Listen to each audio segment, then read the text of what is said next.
everyone? This is Rick Sanchez from Rick and Morty. From Rick, if you're watching, let there be Jay. Your Honor, I'm sorry. To my mother, I'm sorry. To the victim, I'm sorry. Boss. Guys, Hello, with everyone. a heavy heart that we start off today's show with a formal apology. Last Tuesday, we released a review for Zack Snyder's Army of the Dead. And unfortunately, it was not realized at the time, but the academic code of conduct was breached. The podcaster's code. The podcast was heavily plagiarized. And I'd like to apologize. At the time, it was unknown. We're not going to point any fingers or blame any blame. This is on everyone. Yeah. People who did it should have not done it. And if stood idly by, should have done something about it. Okay. So all I can do is apologize for that. And of course, we'll be deleting the show. Yeah, the whole thing. The whole show. We're This is deleting the account. This is our final goodbye. But anyways, hey guys. Hey, what's up? I'm Jonathan. I'm James. Welcome back to Hey, how you doing today, man? I'm doing good. This was decent day. My allergies were killing me today. It's that season. COVID. Do you get allergies? Yeah, I've been sneezing a bit. I don't know. I've been using this other allergy medication. I don't think it's working at all. So, I was cutting the grass, and the grass was spewing into my face, and it was deadly. Oh, you don't have a bag? No, it has a bag, but the bag was like it had an opening. It's like a rinky-dink lawnmower from my grandpa's house. So, wasn't great, gotta say. It's a bag with an opening at the end? Like it's broken. Okay. Yeah. Okay. But like it's like projectile grass blades just right all over you when you least need it. Right, all right. Well, should we get right into it? Of course. As always. Everything we are discussing today, and James is not. So. Yeah. That's the intrigue behind the show. Let's get right into the first topic. Some might call it unprofessionalism. We call it drama.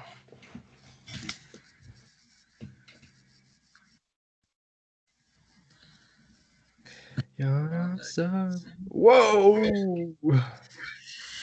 The stunning move. And another Marvel double dip. Really. In the long line of double dips.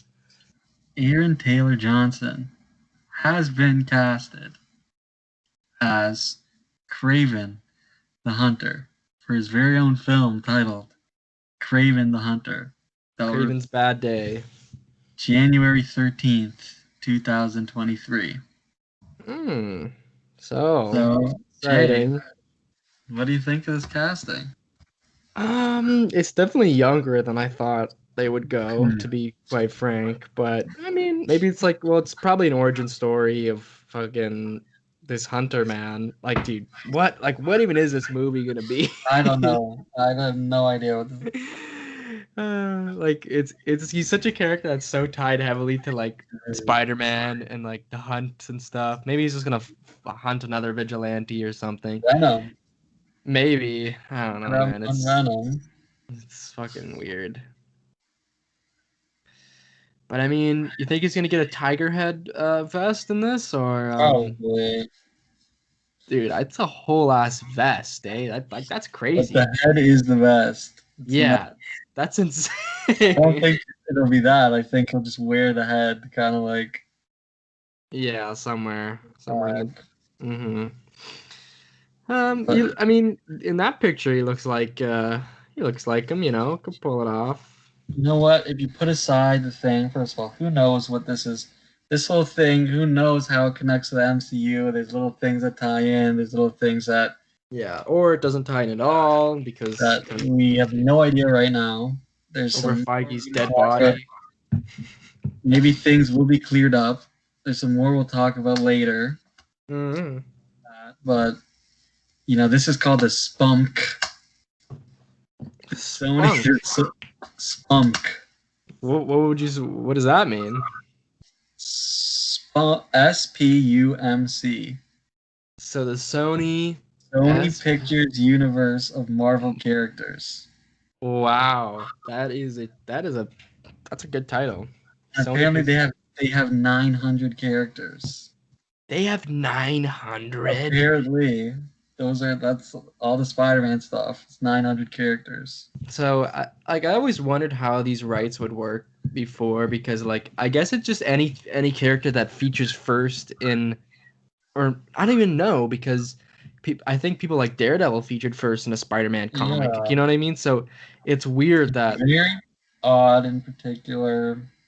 And the fact that probably one of the weirdest crossovers was Scarlet Witch and Quicksilver in the Avengers, which didn't seem like that would be a thing at all, but it is. It's so confusing. Well, but speaking of Quicksilver, 900. Yeah, what's going on? Yeah, exactly. Speaking of Quicksilver, if looking past that he's Quicksilver and this weird time thing, I think it's a pretty good choice. I mean, looking at this picture, I think he could apart. He does have. We know from Age of Ultron he can do a pretty decent accent. Yeah, and Aaron Taylor Johnson in particular has quite a rangy experience with cougars. So. That's a good one, Jay. That's a good one. Maybe she'll be in it, and I'll just shoot her in the head in it. And wear her head as a jacket. Oh, I'd like that. I think a lot of people would be down for that. He does have a lot of experience. I'm surprised I haven't heard anyone else made that joke. Well, wait. I didn't know. That's James. completely. If original. I hear something this weekend, if I'm cutting the grass this weekend, listen to something, if I hear, I swear, this is done. I came up with that on the spot, man. Okay, it was a good one though. Thank you, man.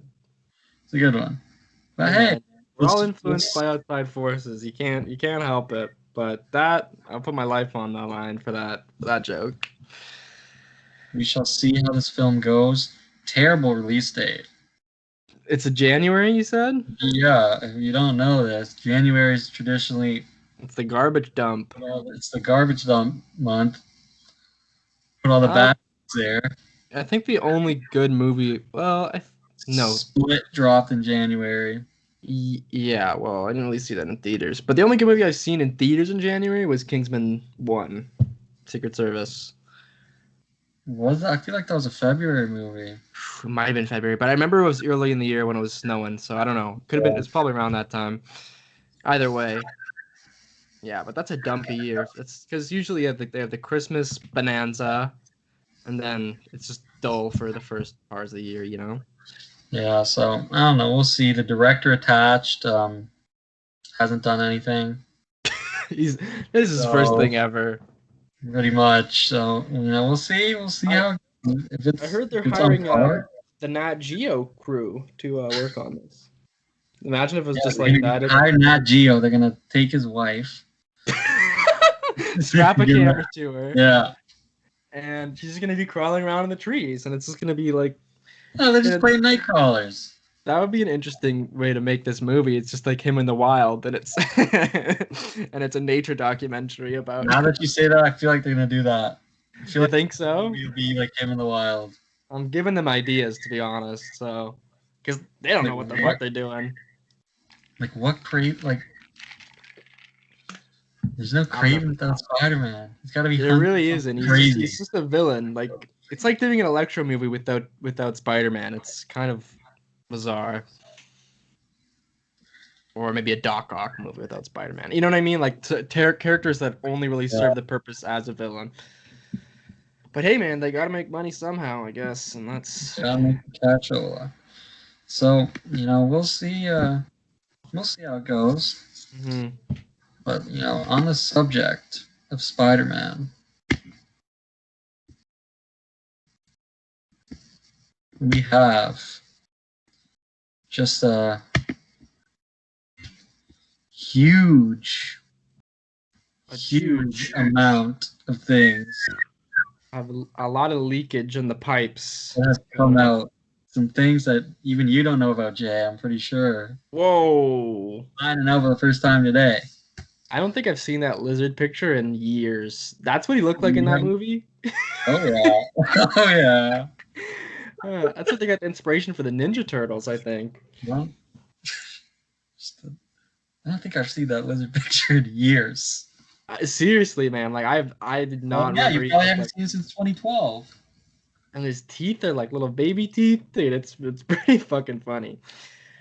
Anyways, what's in the news, man? Let's hear it. In the news.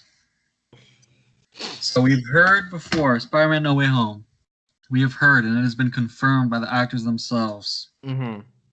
Jamie Foxx is returning as Electro. Yeah, he's probably the most nailed-on guy, because he was the first one to be announced.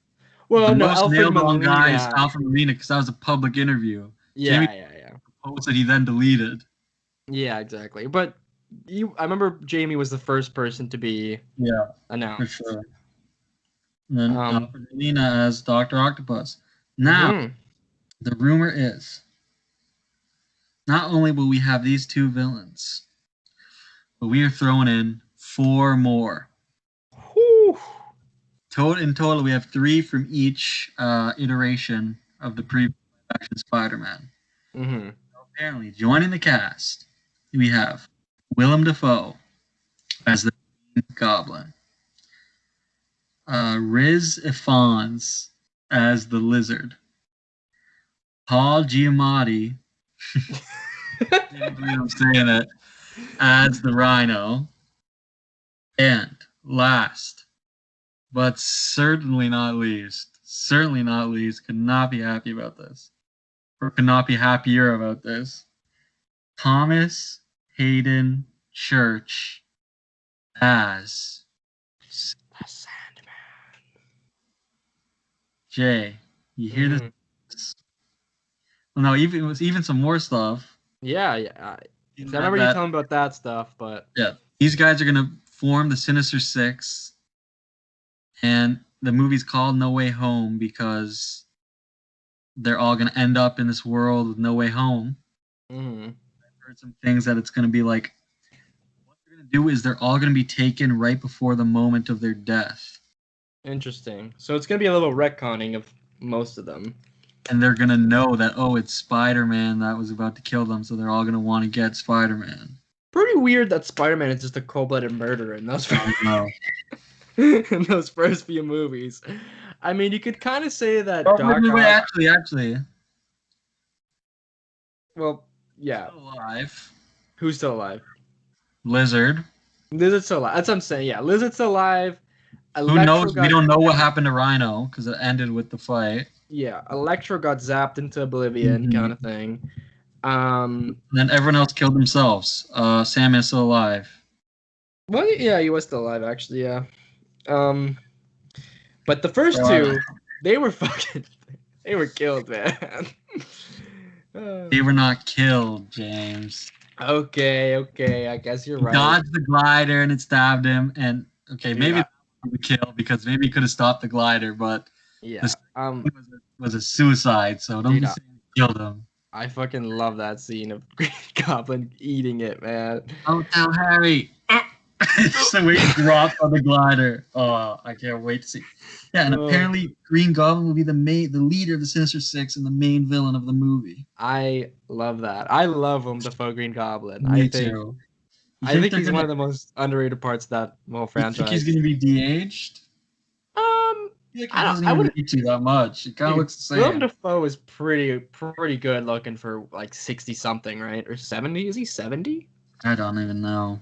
But he's in like a fucking suit for most of it. You know what I mean? Like, sorry, I'm swearing a lot.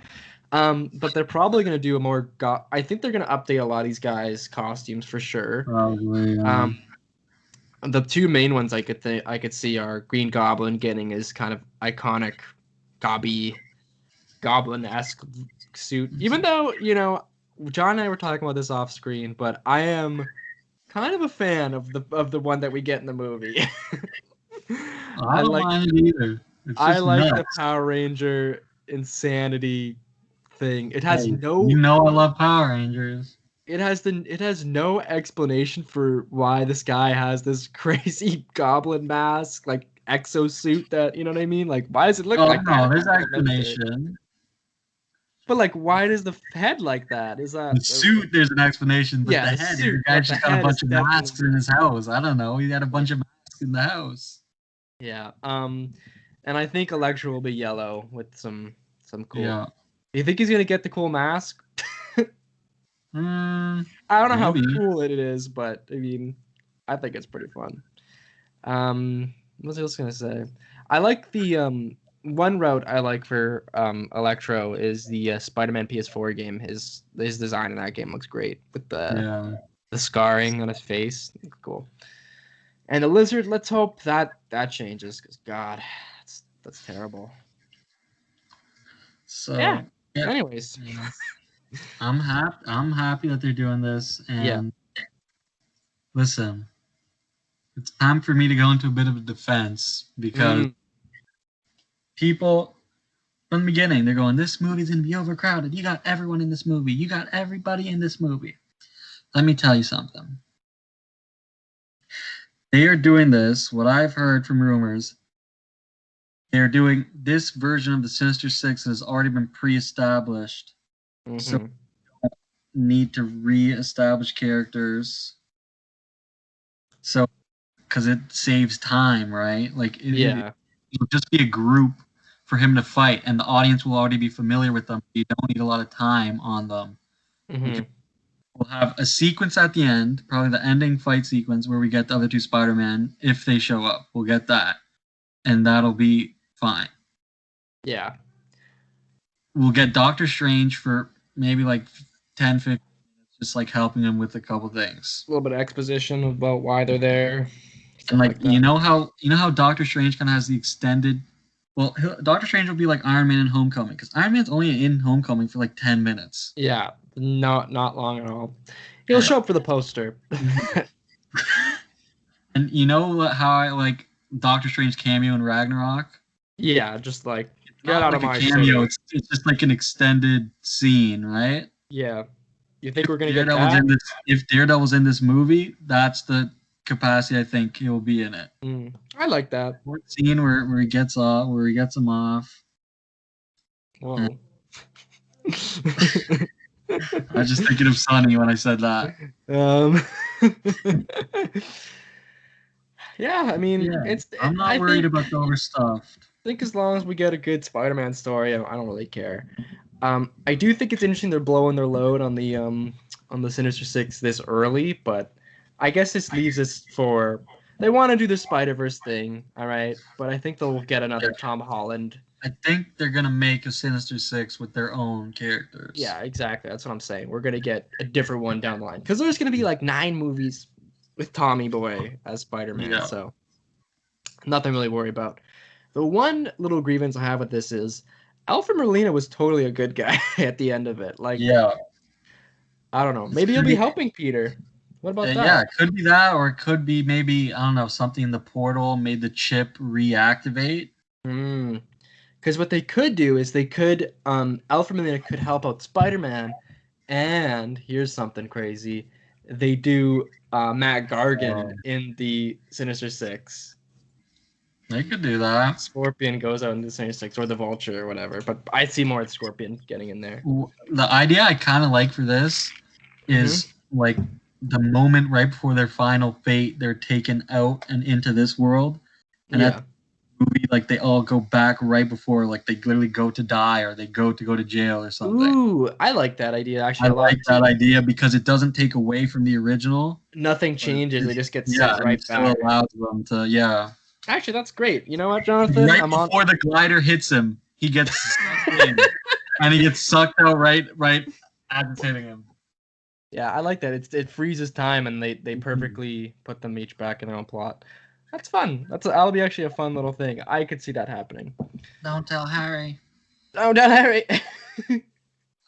Okay, so Sony was also doing some interviews and stuff over the weekend, saying apparently they have a huge plan. They do have a plan. They said to have Tom Holland interact with Venom characters. Kevin Feige's dead carcass. And they said that once we see No Way Home, it's going to answer a lot of questions of how is this all going to connect. So we'll see what happens. I don't know. Yeah, Venom's definitely set in a different portal world. I could see. I don't even know. Well, the Vulture, it's fucking so confusing, to be honest. Yeah. Well. I mean, if that's kind of reassuring. We won't be speculating over this stuff much longer. Mm-hmm. So speaking of won't be speculating much longer, so a trailer for Spider-Man No Way Home is on the horizon, okay? It's apparently coming soon. People are saying it is coming tomorrow at 9 a.m. I've seen a couple people say that they're 100% sure it is coming tomorrow at 9 a.m. But then I've seen a bunch of other people saying it's coming soon, but it's not coming tomorrow. So I tend to believe right now that it's not going to be out tomorrow. Yeah.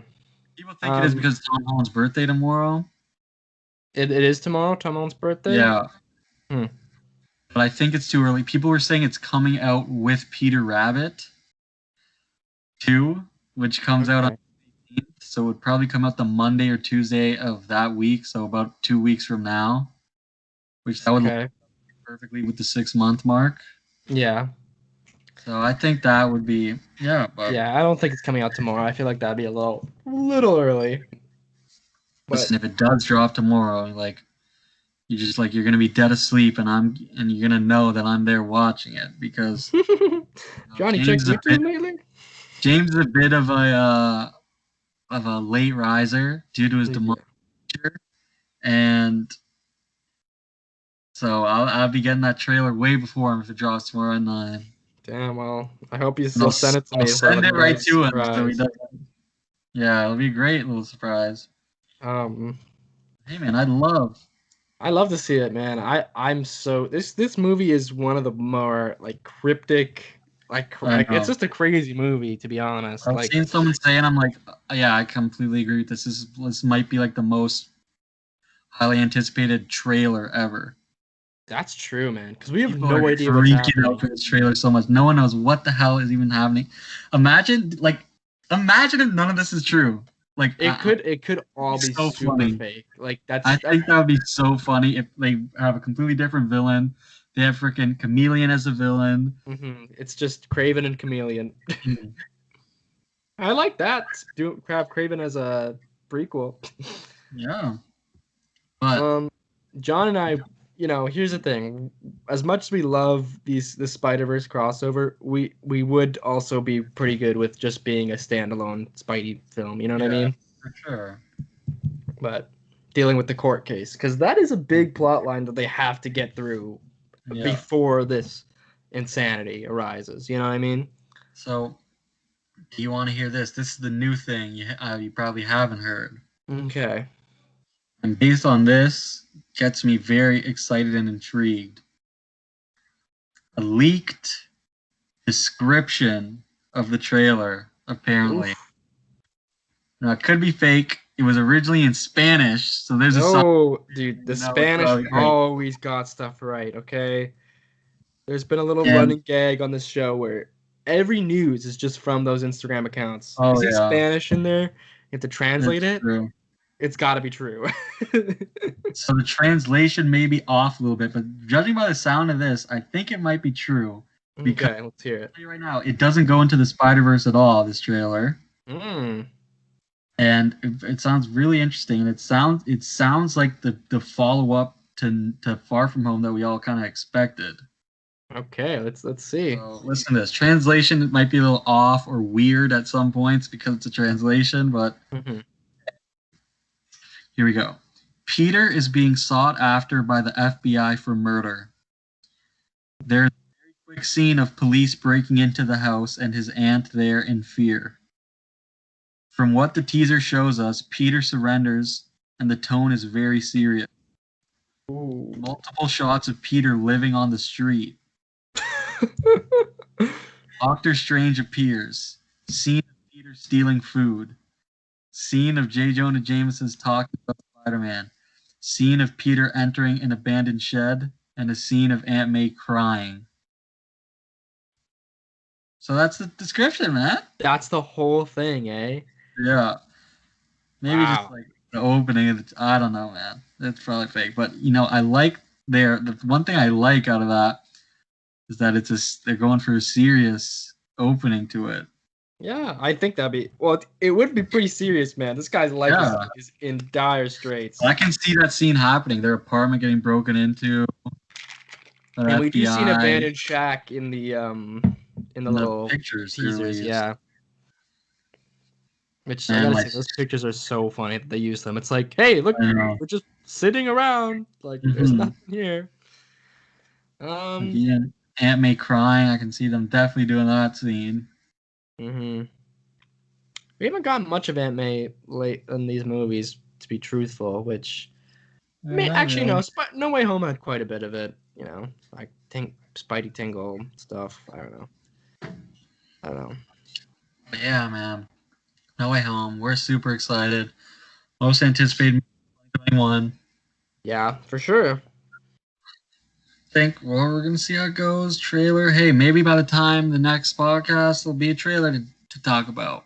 Hopefully. That'll be exciting. Also, I'll see. I gotta say, the Green Goblin scene in the bottom left of that picture where he pretends he's a grandma, he's off the rails. Okay, Jay, you gotta watch all of them. I'm watching all of them before the movie. I'll watch at least them too. At least the Raimis. Look at those bottom left and bottom right pictures. Tell me it doesn't just get you hyped. Oh, dude, those movies are fantastic. And then look at the top left picture. Doesn't that just get you so hyped? Yeah, man, it gets me excited, man. Who did the soundtrack for that movie? Hans Zimmer. Oh, was a Zimmer. I know people love that. It was a Zimmer and Pharrell was doing stuff. Oh yeah. And there was like a whole group of artists doing crazy stuff with it. They're doing dubstep with electro. It's out of this world. Oh man. Hey man, this is the complete opposite effect of TASM 2, this movie, because by now with Amazing Spider-Man 2, we got 3 hours worth of footage of that film. Like honestly, yeah. So this is the complete opposite. I'm hoping at a point with this movie though, I know the trailer's gonna start getting too much of that. Yeah, we're gonna start seeing Toby's eyelash or whatever. they're gonna I feel like they're gonna reveal Toby in like a TV spot in Japan. And we're all just gonna get him and be like, damn. Great. But okay, moving on right. to our next topic.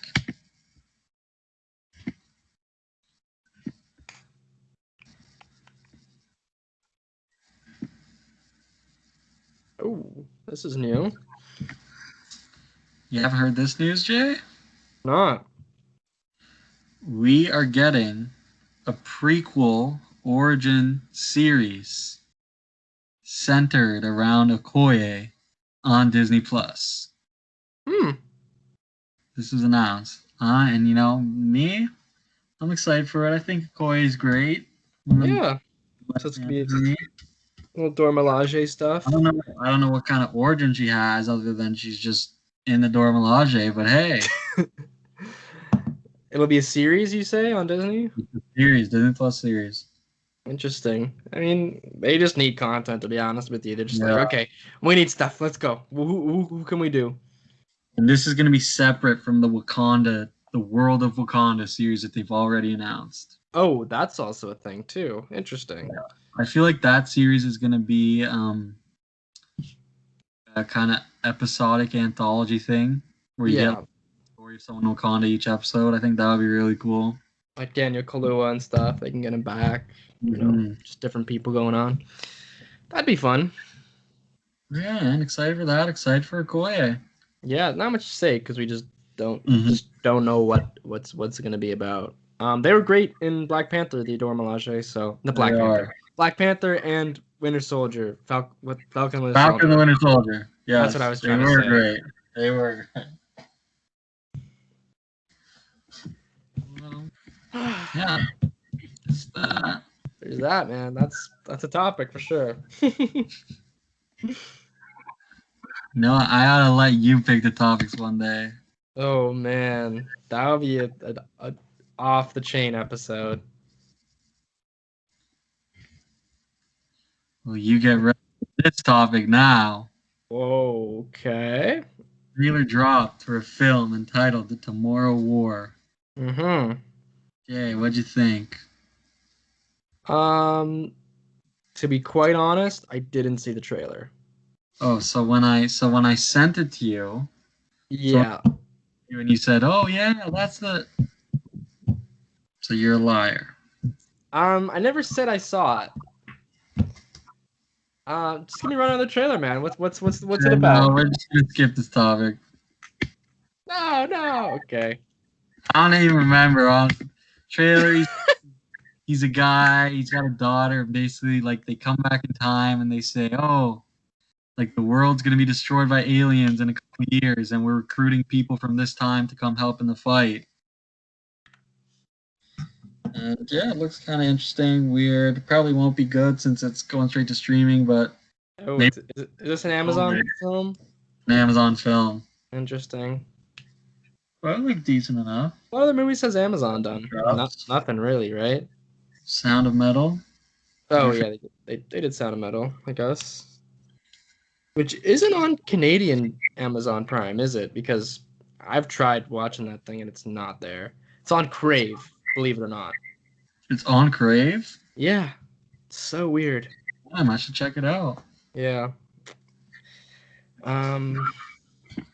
Chris Pratt, yeah, great. Love it.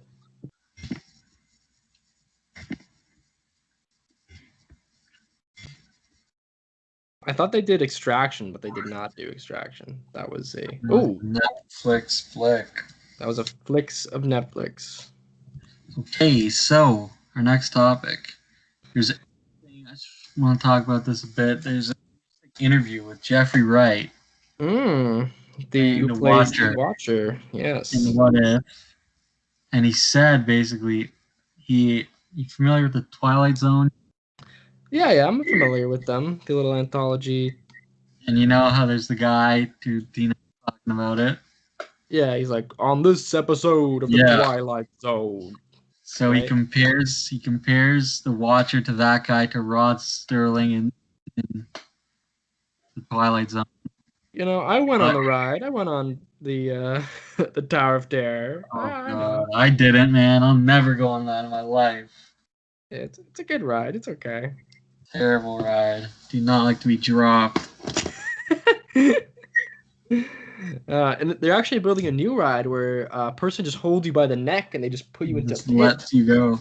Yeah, it's pretty interesting. Anyways, but then he said that over time, the Watcher becomes much more invested in what he's watching. That at first he starts as an observer and he becomes much more invested. And that got me excited because it made me think, what if there maybe, because this is always going to be an anthology show, but what if there is going to be a bit of continuity to it? Oh yeah, I think there for sure will be. With the Watcher having his own little subplot each episode. I love that, actually. I would love to get to the point where he even gets involved in stuff near the end. Yeah, because I think that happens in the comics, I believe, where he gets invested in the main line of Marvel continuity, like 616, I guess. And I believe him and Reed Richards are kind of bros in some levels of fiction there. Damn, so man, well, I think he could show up in MCU eventually. Yeah. Well, they actually did show up with fucking Stan Lee. Stan Lee, yeah. Hopefully there's some kind of cool Stan Lee monument going on. Yeah, In this it show. definitely will be. But yeah. Yeah, I just thought that was a cool little tidbit. Exciting. What is your most excited what if little episode that you know of? Definitely Captain Carter. Really? I thought because you love Agent Carter. You're a big Agent Carter guy. Big Agent Carter stand. I think there's one. It hasn't been confirmed, but I think there was a concept art of it. I think there's one with Steve Rogers as Spider-Man. Yeah, there is. There's Spider Rogers. Yeah, that I'm excited for. I'm excited for 2 Doctor Strange. One that's kind of out there is Gamora as Thanos, which is that's probably gonna be crazy. Oh, I'm really excited for Star-Lord T'Challa because that's also cool. That performance, and I think it's probably gonna be really cool. Bit kind of emotional, to be honest. Yeah, so really excited for the show coming out, dropping August, I think. Which we still don't have a set date for, which is kind of weird. Because we got Loki. Like, did we get Loki's date way before it came out? Because no, kind of like a couple months before. Because this is coming up. Like after Loki, this is coming. You know. When is Loki? That's the 14th. That is the 9th. The 9th. Oh yes. Okay. Interesting. That's very soon. A week from Wednesday. That's soon. We're gonna have We're gonna have Loki to talk about now. We're gonna have Loki every week, man. Show's gonna get jammed. It's gonna be jammed. Excited. So, moving on to our next topic.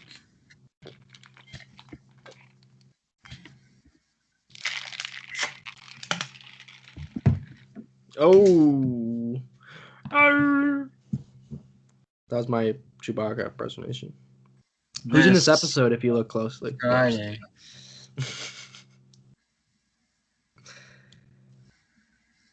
Bad Batch, episode 6? Episode 5. 5 Alive. And I gotta say, it was a great episode. Definitely the funnest episode yet. Yeah, this was a very fun episode. We got basically the Bad Batch getting hired for a job. Their first official job as mercenaries. Yeah. Moochie, little baby Rancor, got to get them back to Jabba's palace, and no, it is not the same Rancor.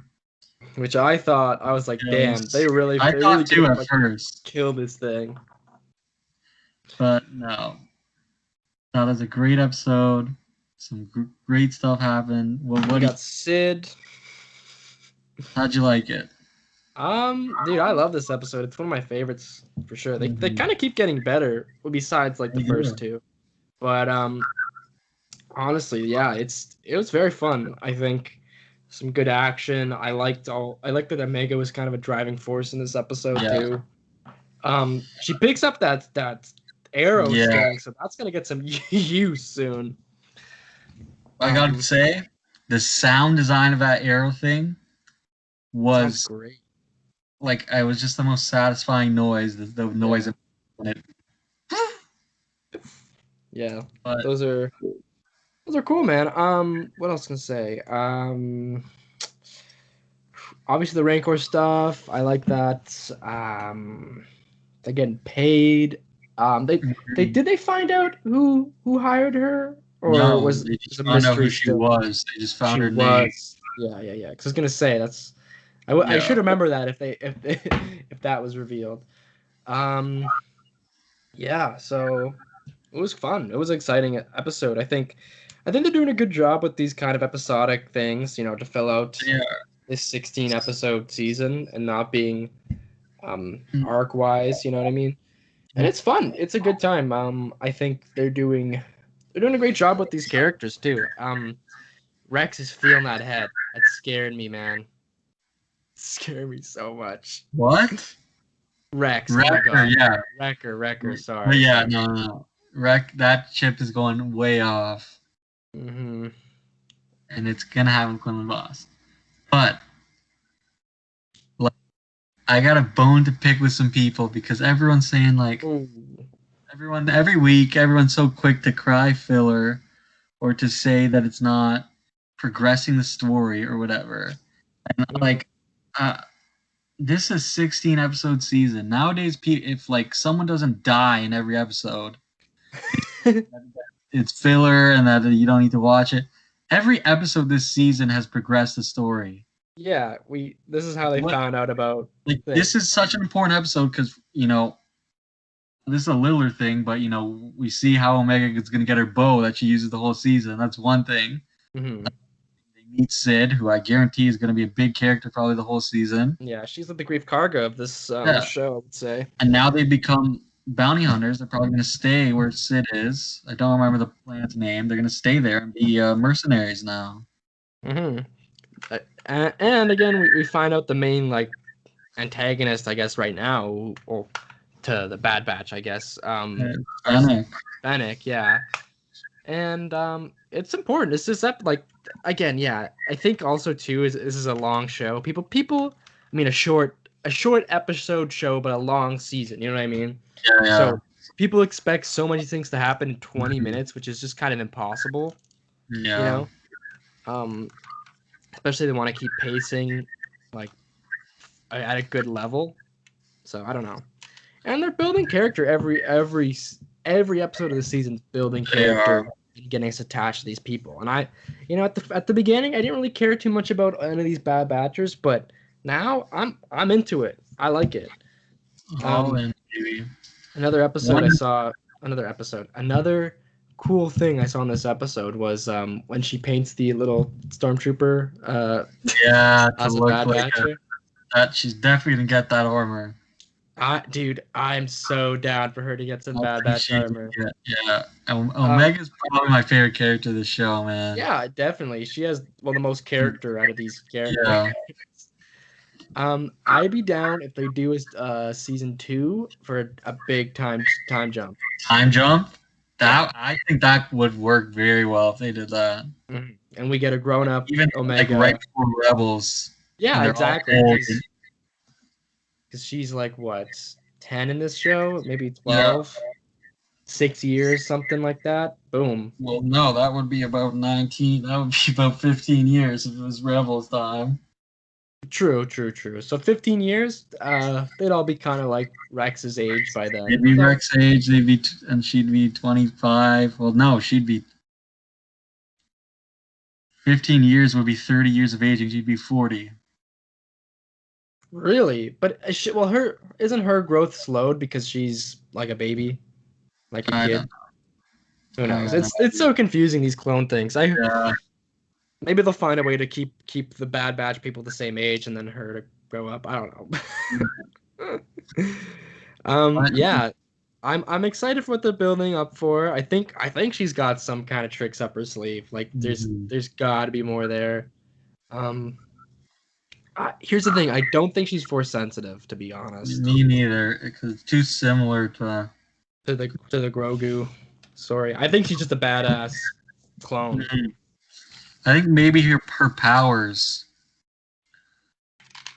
She might have a mix of the abilities of the rest of the batch. She could have all four of those things, and she's just like the best she's clone. Very smart because she deduced that. We've seen her do the hunting capabilities. Yeah. She's a great shot. She just needs to be strong, which she could be. Maybe something will happen where she. Dude, I don't want her to get buff like Wrecker. Yeah, I don't think that's not. Just a little buff child just running around. Have you seen Hasbula, the kid who with the exotic cars? No. And he looks like a man. It's very funny. You should look it up after. Okay. It just reminded me of that. There's a big meme going around. Anyways. Yeah, great episode. One request for this week. Is some Crosshair. We haven't got Crosshair in 2 episodes. Yeah, I think he'll come back. It's probably a bi-weekly thing. Man's up to. Yeah. Don't want to give us too much of the guy killing innocent people. Yeah, that's true. They probably got a limit on that over at Disney.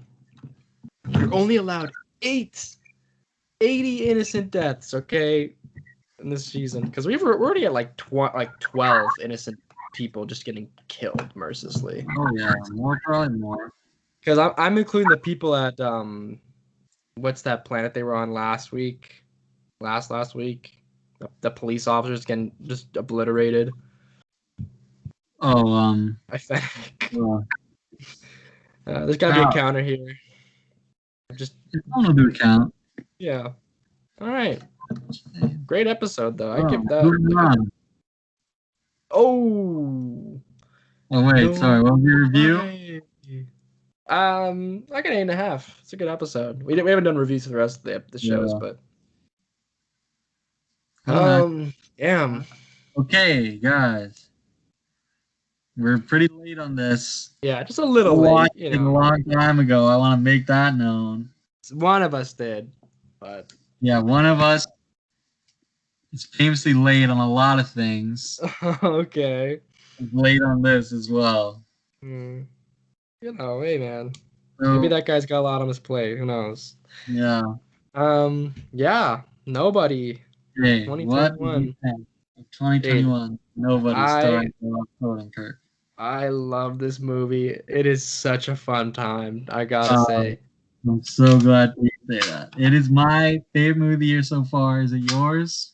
I don't even know what movies I've seen so far. I'd say it's up there, probably top 3. Let me just check my list of movies that I've seen. Wait, I don't have a list of movies. Yeah, probably. I don't know. Of new movies, yeah. Yeah, that's what I mean, man. Yeah, I know. I was just trying to think of the things I've seen. Probably. No, it's better than Justice League. Sorry, fans of that movie. Anyways, this movie, I gotta say, well, last week we dealt with a movie that runtime was to its hindrance, of course. This movie is the most snappiest. It's a good time. Like, I don't know. Some movies have a problem where they're too short and they want you to have more, you know. But this one, it's pretty perfect. It's pretty perfect. We get everything up need it to be. There's the obvious comparison with this movie to John Wick, right? Yeah, there's definitely a comparison to be made there. But I think it's different enough to stand on its own legs. Yeah, it warrants its own existence, I think. And one thing that this movie does is takes itself a lot less seriously than John Wick does. Oh, of course. Because of that, I think you can have a lot more fun with it. I think the action is pretty different too. Yeah, dude. But the bus scene. I love that scene so much. The straw, dude. I also love the villain of this movie. The build up of this movie, or the villain? Oh, the villain's amazing. Singing. Like one intro to a thing. I'm like, this guy's definitely the villain if he walks in and starts singing with the performer. I love the whole secrecy of it. His brother, his dad. I'm gonna start the beginning because before we get off the rails here, one thing for sure I love is the opening montage. That's just breakneck speed of this I've never seen a faster montage in my life, I don't think. It's like, dude, it tells us everything we need to know about this guy's life and how pretty shitty his life is, to be honest. And it gets everything done. We see he's got some temper. He's not good with his wife, you know. He's missing the garbage. I don't know how this guy misses the garbage. Yeah, that's what. Why do you not take it out the night before? Like, yeah. Hey, yeah, I think this movie does a lot of good stuff. It's definitely different than John Wick because, no offense to John Wick, but Saul Goodman here has a personality, I gotta say. Way more than John Wick has. Bracelet. Yeah. And I love the John Wick movies. I think they're some of my favorite action movies to come out in 20 years, I'd say. But this rivals it for sure. Says that like It's he's older than 20. But huh? go on. I said you say that like you're older than 20. But go on. Yeah, I know, but like the of movies that I've seen of 20 years, you know what I mean? Okay. You got it, okay? You don't have to barge Okay. in with that. Okay. Oh, you want to talk about barging in on things? Go on, James. Come on, man. Um, yeah. John, what did you think? What was some stuff you liked about it? Dude, just everything, man. I can't really think of some major flaws of this Me movie. neither. I put this movie on. I just had such a good time. The brisk one, even the Russian, the the black Russian kid. Yeah, He's Julian. like, yeah, and he's like holding him as he dies, and he's like, "Oh, good for you. I've never met." Like, It's dude, it's just so much fun. I love the scene when all the guys come into his house. oh yeah, and he just breaks that guy's neck on the. Oh, I have a question for you. Okay. Did you watch the end credit scene? I don't think I got it. I saw the pre-credit So scene. I didn't think there would be an end credit scene, to be honest with you. you always gotta look it up, man. I Number one. gotta look it up, man. Everything like this movie doesn't seem like it would have an end credit scene. Like it's just a film, Well, man. you think there couldn't be a nobody too? No, there's definitely nobody too in the works. I got that from the from him like getting a call on his phone. Yeah. So I think what that was meant to say was that his brother and dad were coming to stay with him for a bit Ooh, that's fun. because the end credit scene is them in an RV driving, the brother and dad, with like a bunch of guns in the car, and they're like laughing in the RV. Dude, I love the brother and the dad in this movie. Dude, and they set up the brother so well with like this guy. He's just On the talking. phone, or not the Mhm. phone, whatever that was, the thing. Yeah, there's some backstory to be had with these guys that Oh, I love you the don't the get. reasoning of why of the guy he was supposed to kill and that he let go. I love that scene where he's telling all the tied up guys that story. It's very Deadpool Yeah, one, which is it's a compliment for sure because these guys are dead and they're not listening to him. yeah. This guy's crazy. I gotta say, He really is. he's sick in the head, especially Yeah. for that scene there where he. uh, So remind me again, this scene, the interrogation, which is the whole bookends of the movie, right? yeah, They let him go because like they get a call and they find out that he was this, the auditor. right? And they go say let him go, right? That's what happened. Yeah, for sure. Okay. The CIA was probably like, "Oh, it's Uh, this guy. Okay, like yeah. we can't mess with them," kind of thing. Yeah, man, I love this movie. Can't wait to rewatch it. Just pre-ordered it, 4K. Damn. I also like I'm the. I think the cat he has is really cute. That's a yeah. cute ass cat that he See, finds in the office, right? yeah, they did it opposite John Wick. Opposite. Yeah, he is the opposite John Wick, and I gotta say, Bob Odenkirk got jacked for this Yeah, role. Bob Odenkirk's so good. Bob Odenkirk's always amazing, but he's so Yeah. good. Because in other stuff he's not this ripped, you know. Like, Oh yeah. um, yeah, it's great, Oh, man. I gotta say, I loved the Home Alone style John Wick element that they have at the end yeah, of the movie. at the end. And they do Chekhov's gun very well in this movie, as opposed to other things that we saw last week, where they set up a lot of stuff that gets paid off very well. Mm-hmm. The one thing I like the most, I think, is when he pulls the gun out of the freezer. Yeah. I just thought that was great. I was like, oh yeah, that's the gun. Like, so good. And that glass we've tied the claymore to, that's some strong ass glass. um, There were some people that were saying that like this movie is like glorifying toxic masculinity or something. I guess yes and no. There's definitely a feminist lens to look at it, but I don't know. I don't think they're saying he's right in the way what he's doing. Maybe they'll get into it in the sequel, but I don't know. Probably, but it's still a fun movie. Every movie nowadays glorifies this kind of uber macho thing. Just look back to Rambo. You know what I mean? Like, doesn't mean the entertainment is not good. You know what I mean? You probably disagree, but I don't think that bothers me too much about this movie. I personally don't think it's doing that. I think it's more just like mundaneness. Not even just It does remind me of being bored with life. it does remind me of Night Owl in The Watchmen, where he's impotent because he's not fighting crime.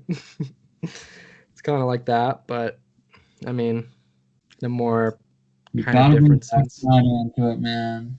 Hmm? You had to bring Zack Snyder into this. Oh no, I wasn't thinking about the. Damn it. All right, well, Zack Snyder wrote Watchmen. Let's just say that he did the comic. He's the visionary. He should write every movie. Love. Nobody. Yeah. 8.5. Hell, even a 9. Yeah, I give it an 8.5, but probably the best movie this year so far. We'll see what can top it. I feel like nothing's gonna top it besides. Here's what I think. Here's what my prediction of my top 3 movies of the year. Okay. Number 3, Nobody. Number 2, Shang-Chi. Oh, And number 1, No Way Home. That's my prediction. damn. It's a good prediction. Here's It could my be some. prediction. Here's my prediction for your top 3. Okay. Number 3, No Way Home. Number 2, some A24 movie. Okay. Number 1, some slice of life bullshit. All Okay, right. moving on to our final topic of the night. Woo. Excited to talk about this one. Okay, Ooh. up into it. Marvel and Netflix's Daredevil season 2 was released in 2006. I watched this a couple weeks ago. I finished this. I finished it 20 minutes ago. Yeah. So during the podcast. Yeah. Yeah. So Jay, what do you think about Daredevil season 2? man, what is there to say about this season? This is a very weird season of television. I gotta say, it's equal parts amazing, equal parts and equal parts pretty dumb. But hey man, I mean, I don't know. Yeah. I gotta say the things I liked about it. Let's start off with the positive. It's always gonna start off with the positive. Mm-hmm. The first 4 episodes are fantastic stuff. Especially, I think 4 might be the best episode of the show. Really? What's the episode 4 is the Penny and Lime, the graveyard. Yeah. Great episode with when he's they're fighting. Yeah. As soon as I see Elektra walk into this show, though, the good stuff. I just have a sense of dread from seeing her at his apartment. You see, actually, I did not feel that way, and I thought I would. Mm-hmm. For most of it, I didn't, but at the beginning, especially, I was like, "Oh boy, here we go." There's just some preconceived notions of that of watching this series. So watching the punch stuff, obviously so into it, and then Elektra comes in episode 5. And I found myself actually I love episode 5. Yeah, I like the beginning of the Elektra stuff for sure. Backstory, and it's just Elektra. It's not necessarily Hand yet, which is as soon as we get into the Hand, it starts crumbling for sure, for real. It starts crumbling. Otherwise though, yeah, some good stuff. I liked a lot of the Karen stuff, of course. It's always great. Mhm. Um, I think man, Foggy might be the MVP this season. I like Foggy this season. yeah, for especially the first half of the show, he kind of tapers off at the end, but first half he was amazing. I gotta say, I really like that he's really not taking Matt's nonsense. Like yeah, what not at all. about this season? Matt Murdock is a dick. Yeah, he is the worst in this season. It Big actually time. pisses me off a lot because, like, Even at the end when like he starts getting mad at them for being mad at him at the end. yeah, I'm not it's gonna kind of apologize ridiculous. anymore. I don't have time for you. It's like, okay, man, we get it. You gotta go run off with the ninjas. Like, all right. And it's funny because in season 3 he's actually kind of even more of a dick than this, but Oh yeah, he's way more of a dick in season it 3. works there. Here he's just like, ah, man, Yeah. my life is so good. I'm ruining it from the inside. I have to go get the Yakuza. Yakuza, man, my investor is here to Who said I was Yakuza? Ah, yeah, I mean, I liked a lot of the beginning stuff for sure. Every single the scene with Frank Castle portrayed by John Bernthal is pretty show-stopping, I gotta say, in Yeah. a good way. Um, just seeing him Perfectly mow done. down the Irish in the beginning is fantastic. I did like the mini Irish villain for one episode that he Yeah, just I think kills that guy's mercilessly. great. I would have liked them to be around for a little bit longer, but what can you do?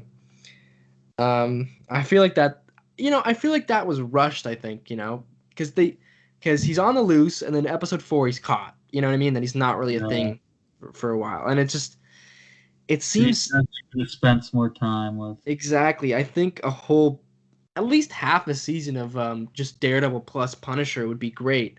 I know I'm still Mhm. supposed to be in positives here, but I guess let's get on the negatives. A half season of him and Daredevil would be great, but we don't really get that. We get 5 episodes of them together, and then a shoehorned experience at the end on the dock that was so Yeah. like weird. And a derailing for both of their stories. I gotta say, with that they were both Mhm. there. Um, and this season, you really tell the 13 episode runtime. Because last Re- season we were like, damn, this went by so fast. Yeah. But for this, it's like, it takes up time, man. If you, it's a trudge sometimes. You know what I mean? And it just makes you think like 10 episodes. It could have been way better, but because there's a lot of stuff that just feels so unnecessary. Like the doc was one thing for sure. Um, I don't even know what else. What is? Even all right. Mhm. Maybe let's keep going pauses before we really Keep start. going with positives. Keep going with positives. Okay. Episode 9, I believe, is the Fisk episode, which I think that Oh yes, that is episode. amazing. I love that whole I'll thing where say. is that the man in the box? I think that's the next I episode. think so. Yeah. Yeah, where he contracts Punisher to take out this guy. It's pretty it's so elaborate that he Yeah. that he does that, and it's very on point for Fisk to do that. I think too, where Mhm. he goes through all these lengths just to get rid of one guy who pissed him off at the beginning, and Well, you also it's want all the guy's assets too, so it's kind of sorry. work. Oh yeah, you want yeah, that's true as well. He was out of money, and then once the guy was dead, he got all his stuff. Got the prison money, man. Living like a king in prison. Yeah. Any scene like again, Wilson Fisk played by Vincent is Incredible. so good too. Like the You casting in know, this show is great, man. one thing I realized today What's that, John? is that Vincent D'Onofrio plays one of the best villains I've ever seen in my life, and one of the worst villains I've ever seen in my life. Really? Is it the Can same you take character or no. Can you take a guess who the worst one is? Vincent D'Onofrio playing the worst? I can't think of anything else. It's a movie you've definitely seen. Okay. I tricked you on once. The Jurassic World. Is he in Jurassic World? Yes, he's the bad guy of Jurassic World, and it's He's the villain in Jurassic World. he's like he's like the military. He's like Chris Pratt's boss, Raptors, Oh and he's boy, got and he's like, "Hey, don't be doing all that." He's like has a country accent, like it's terrible. Let me see this. He's also in Men in Black, apparently. Yeah, he is. Oh my God, I'm blanking. Jurassic World. Okay, let's see. Once you said you tricked me, I knew right away. Oh my God, yeah, he's in that movie. Oh yeah, I remember hating him. Doesn't he get killed by a raptor? Probably. Everyone gets killed by a raptor in that movie. Anyways, yeah, I love seeing him come back into this show for 2 episodes. It was great. And I gotta say, Elektra is very well cast as well. I think she does a great job. For most of what she's given, because I mean, it's just the story is weird, but all the moving pieces are great. Stick, also great being a dick again, because that guy's. Speaking of dicks, no wonder Matt's a dick, because that was his second father. So of course he's gonna be an asshole at some points. I love the scene though with Matt interrogating Kingpin. Yeah, that's a great scene too, where he gets smashed in the head. The second he says the word Vanessa, you can just tell that it's just over, and he just stays off and grabs him. But then he headbutts him, and he sees, and he's eating his steak, he's drinking his wine, and he feels a little pain in the lip. Says, "Oh, pull up the file on Murdoch."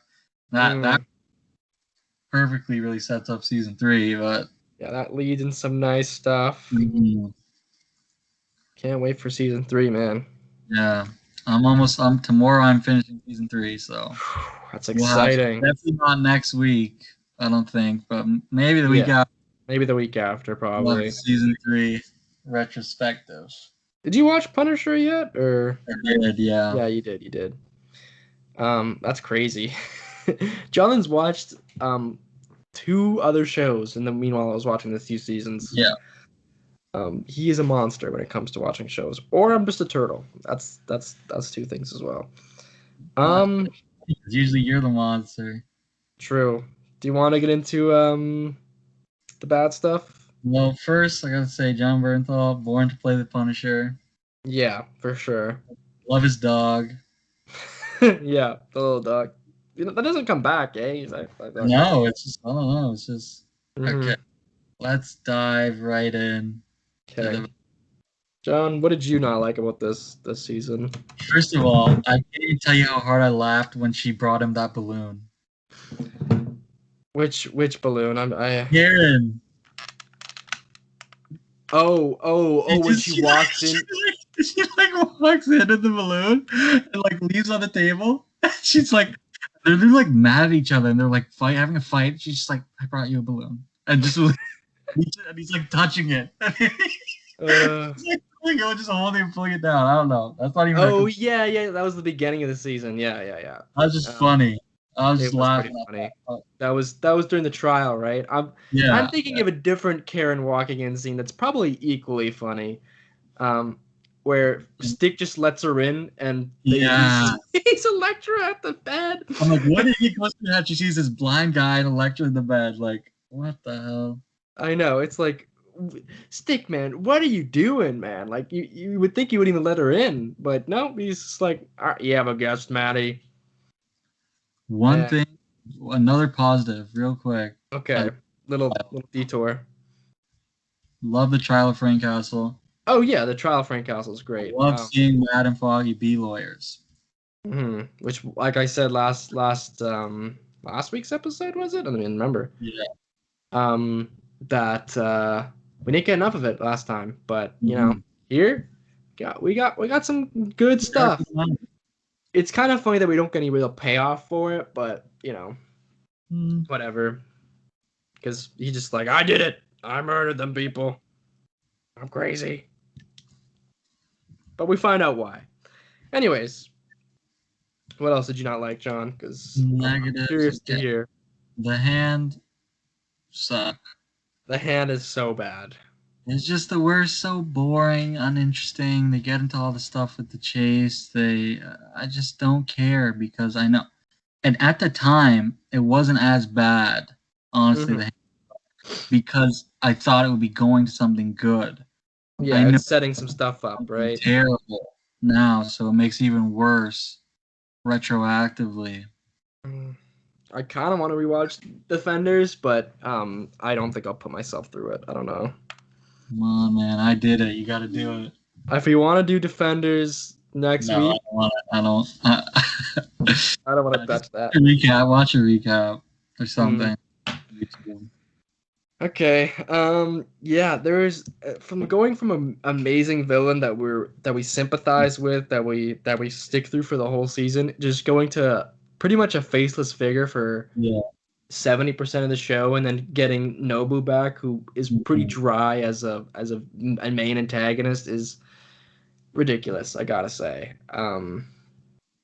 It's so boring. Finale, like that's your finale. Like they hype it up, talk about, oh, we're gonna die. There's so many ninjas. I swear, There's 20 ninjas. And they just take him out so easily. Yeah, there's 20 ninjas there. And if you had a gun, here's the thing. Why is no one using guns, especially stick? He's just using the fucking arrow trying to kill those guys in the car. If you had like a machine gun, bro, you're like, tell me there's got to be there's not for a blind guy. I don't think there's much of a difference between holding a bow and arrow to a handgun, for God's sake. You could have taken all of them out, to be honest. Like Frank Castle's poached up on the roof, just sniping these guys, just like not like nothing's happened. I would love if the Black Sky was bullshit and it was and Stick was crazy. I think that would be an amazing payoff, and they're just like, yeah, this just doesn't make sense. But as we know in Defenders, it's whatever happens. I feel like you saw it. I feel like you couldn't even explain what the deal is. Yeah, I really couldn't. Yeah, season kind of fizzles out at the end, and it fizzles for sure. The early Punisher stuff. Yeah, what do you think about the late Punisher stuff? That kind of fizzles out by the end. All we get is this kind of underplayed reveal that this guy's the blacksmith. Yeah, the blacksmith's been hyped up. I kind of like that it was his boss, but yeah, but like it's got like he just kills him right away. Gets a thing. Good little setup for Micro at the end, though. And well, first of all, Frank in the Punisher show completely different. Sorry, what'd you say? Frank family in the Punisher show, completely different actors. Oh, really? Which is weird to me because there's only 1 year difference between this and the Punisher. So you think like they think, oh, this is a great character. We're gonna make a show. Why don't we cast some people that we're gonna like? It's weird. It's so weird. I mean, it's maybe they're just like, whatever. We could just get these people for cheaper. No. Fizzles out near the end. He just says, "See." It doesn't feel like. I don't know. I think again, the stuff with him and Karen is so drawn out too, and like they're in the diner, and like it's like they're killing the guys, and it's like this. I like the conversation between them, but like going through that for the whole, just for going to the dock, I feel like it could have been cut up way quicker. You know what I mean? Yeah. Also, I feel like people would like. People would know his face, right? Is that what you're saying? Huh? What were you saying? I'm saying people would know his face because that's plastered everywhere. So that diner girl, I don't know, whatever. I'm sorry. Speaking of I feel like people are making in this show, like, especially in Elektra, will make like a life-altering decision, and then 5 minutes later change their mind about it. Like what do you mean by that? I swear, like at least 2 or 3 times they're like, "Oh, I choose you, Elektra. We're gonna be together." And then she kills that kid, and then she's like, "You need to leave. You need like right after." Like it was 5 minutes. He just slices her throat. She's like, "Oh my god." I also did laugh. When he called her his girlfriend. I don't know why, but I just thought that was funny. Yeah.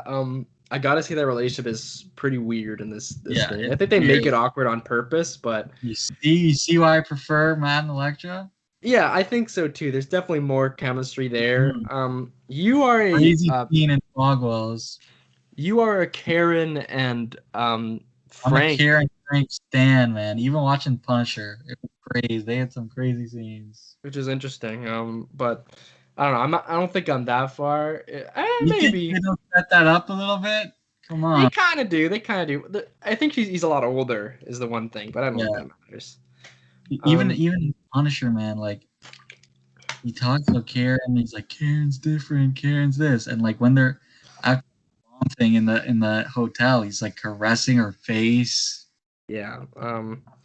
Yeah. I thought the Karen and Matt stuff was kind of weird, and they cut that off pretty quick after it starts. They never do anything really besides have a passionate kiss in the rain. Mm-hmm. Yeah. Elektra and him, it makes sense for sure. I like the outfit that she gets fitted up in Elektra. It's another positive. Oh, here's one thing that's kind of a grievance to sort of this season but more towards next season, but I'm gonna talk about it now. Yeah. Daredevil gets all this cool shit and then his costume that's stolen from it and he never uses it in season 3. Like I would have loved to see him use that Billy Club nunchuck thing way more than it's used in the one episode, you know what I mean? And I guess Defenders too, but I don't know if that really counts. You know? Well, Because that Billy Club was sick. the reason, but There's a reason. I know. It's just annoying that we have to wait. We have to wait for season 1 for the whole season to get his suit, and then season 2 for him to get his iconic, all of his iconic. It pretty much the ensemble is complete, and then it's just like, all right, not happening again. You know what I mean? yeah. So did he always have two little? So he always had two little holsters in his side thing. I guess one was empty because he had the normal Billy Club, right?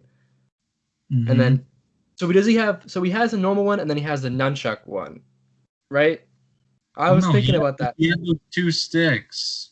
The 2 sticks that go apart. That's the normal Billy Club, right? And then he has those 2 sticks from season 1 that Stick gave him. Yeah, that's what I'm saying. But then he got upgraded to the one that goes together. Yeah. And now he's also got the nunchuck grappling thing. Melvin, I don't know what to say. Yeah. So he has both of those things that he uses. I couldn't really tell if he just swapped one out, but whatever. Yeah, I love that. I think it's pretty funny. I would have liked to see Matt use the sword more when he got it in the episode 11. That would have been funny just to see this guy slash away with the sword. There's some cool stuff for sure, but again, it fizzles, man. It fizzles. One thing that they foreshadow that I love that they foreshadow. Karen mentions her brother. Oh yeah, there's some stuff about her past that Allison brings up. They really do heavily foreshadow that past, and we get it. We go into it. Back to negatives, man. The hospital stuff. No, man. Again, another thing that could have been cut completely out of it. Completely. You know, Rosario's great. She's great in all these shows, but did not feel all that necessary. We get a whole subplot of her getting fired from the hospital. Like, why do we really need this? Yeah, does that lead anywhere in Luke Cage or Defenders? No, it leads there. It leads because she goes to live with her mom in Luke Cage, and that's in Harlem, and that's how they meet. Okay. So, but besides that, they could have done anything. Yeah, the zombie children, as Johnny and I like to talk about, is so stupid. And I don't even know, man. The plot with the dad who just gets killed by his son. It just doesn't make sense. It's just a dumb way of doing it. You know what I mean? I think what it boils down to, it's a really a very muddled and unfocused season. Yeah, that's a great word to say, unfocused. Like there's no real because I'll tell you, Daredevil season 3 is probably the most focused season of television I've ever seen, because every single side plot, every single character is all working towards the same one goal. Yeah, that's what's great about it too, because we have Karen and Punisher, and then Mhm. Foggy and Punisher and Karen, who are doing their own thing, Matt is with and Elektra. then Matt is with Elektra. So But all these Matt characters are once disconnected. in a while has to go to the Punisher, and then Yeah, but he doesn't really care about that. He doesn't give a shit. yeah. Like after he gets caught, he's like, oh, whatever, fuck this shit. I'm with my bae. And well, here's the thing: do we ever figure out who's mowing down these like Reyes and the doctor and trying to kill Karen? No, That not really. doesn't really get explained, does it? You would assume Mhm. it's someone with the blacksmith, but that doesn't. That seems like a pretty big plot. They just kind of like, we gotta go here. Let's forget about it. John, do you want to do a hallway scene review of this season? Sure, it's a great hallway scene. Yeah, I think there's no bad hallway scenes in this show. The great hallway scene. Well, there's kind of two, but only one is the one take. Yeah. The other hallway scene's the Frank Castle one, which is Yeah, also I think great. that one's amazing too. But Mhm. the stairwell scene really is the great scene. We got him with that cracked helmet. He's got the gun tape. And again, the first 4 episodes of the season, like I love. Yeah, they're phenomenal. Like phenomenal stuff. I love that he's using the chain. Yeah, Ghost just to Rider fuck shit vibe. up. Yeah, it's so good. And like it's again, it's amazing. To harken back to Nobody, the thing that makes these fight scenes so great is that he takes a punching. You said that last week. Yeah, He takes a punching and a beating, he and really. like he's not a flawless fighter, which is kind of fun. A lot of his action's great, man. I love seeing him flip and just throw his body at people with this kick. You know the one I'm talking about, the Yeah, signature. It's good. I love that they give him his own fighting style. Oh yeah. I love how he destroys Danny Rand in that fight. That's the biggest thing of fan service I've ever seen in my life, to be honest with you. Just being like, I know you guys hate this character, and I know you guys like this character. We're gonna just make him a little bitch in this show. Don't worry, because that's what happens. Hmm. Yeah, man, a little behind the scenes. This was a new showrunner from season 1. Which is odd. They do that for all 3 of these seasons, right? Yeah, you can definitely tell. This was season 1 was Stephen S. the Knight, I think. He left this. He left the show. He decided not to show in season 2 so he could direct Pacific Rim 2. Huh? It's a good What a jumping choice. off point for sure. I personally haven't seen Pacific Rim 2, but I've heard it's the best movie of all time. Yeah. Don't you agree with that, or Yeah, I agree. is my info false? I've been looking at a new rating site called BMD, the Big Movie Department.com, and that's number 1. What do you think about that?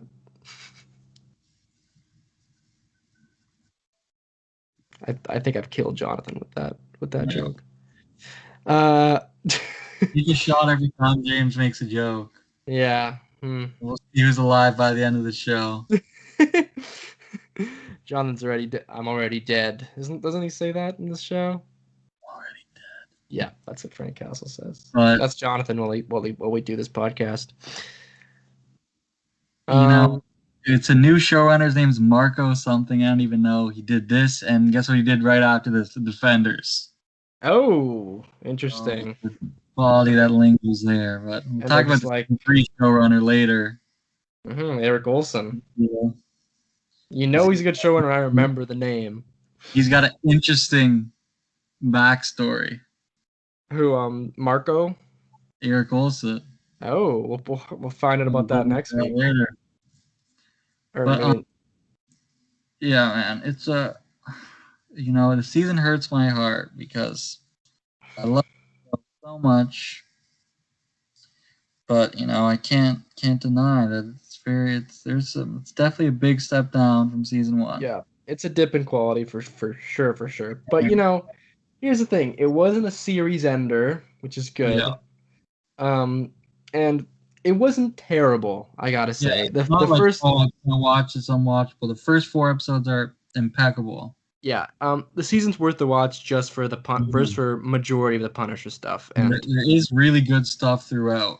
Exactly. So it's a sprinkling. You got to take what you can. I came in with a pretty open mind, and I wasn't as disappointed, I think, when I first saw it, which is interesting. I guess just a retrospective thing, because we did Yeah. get season 3, which we're hyping up a lot. I know. But now especially, I'm just like, all right, this is fine. It's not the worst thing in the world, which that's Iron Fist season 1. Ironically, it's the worst thing in the world. I can't believe I haven't finished that show. I've started. Here's the thing with me in this Defenders universe. Iron Fist. I never finished.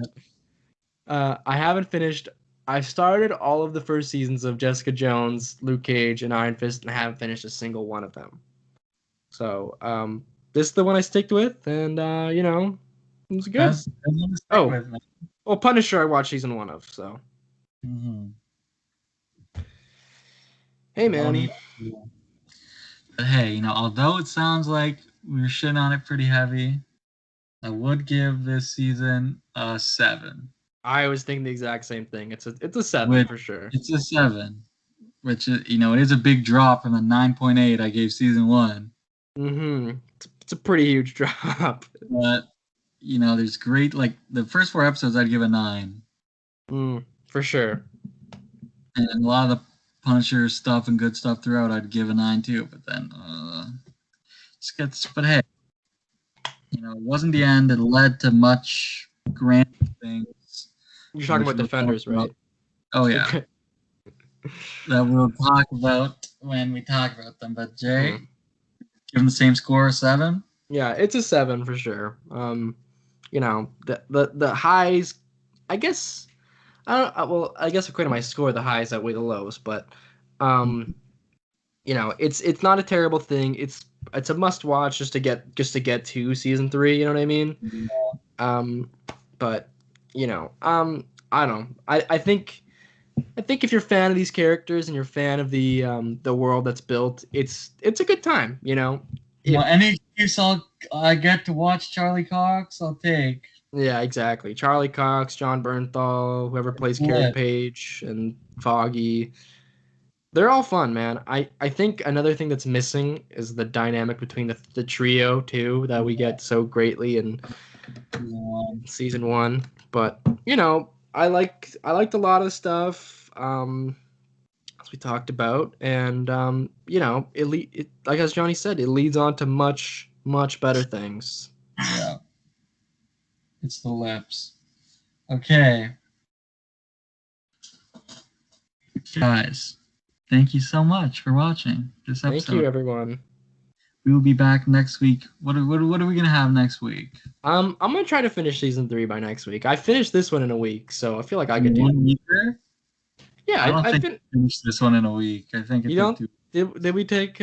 Well, I'll probably want to watch this one. It's because we missed the 1 week. That's true. But if you do 2 a day starting tomorrow, yeah. Because you're. I think tonight I'm gonna watch the Bo Burnham special on Netflix. So we'll see how that goes because I've heard some good things about it. Jonathan, do you have anything you want to watch coming up or today? No, we're definitely talking about Bad Batch next week. Yeah. We're talking about. I don't know. We'll see what news. Yeah, hopefully we'll get a trailer. We'll see. Hopefully we see a trailer for something. Yeah, Roger Rabbit 2. Isn't that a thing? Yeah. Morbius 2 trailer. The Morbius 2 trailer, of course. Yeah. Yeah, anyways, thank you guys for watching. Then. And I would like to again say it's a sincere apology at the top of the show. Apology. I'm gonna take responsibility here. The Army of the Dead review.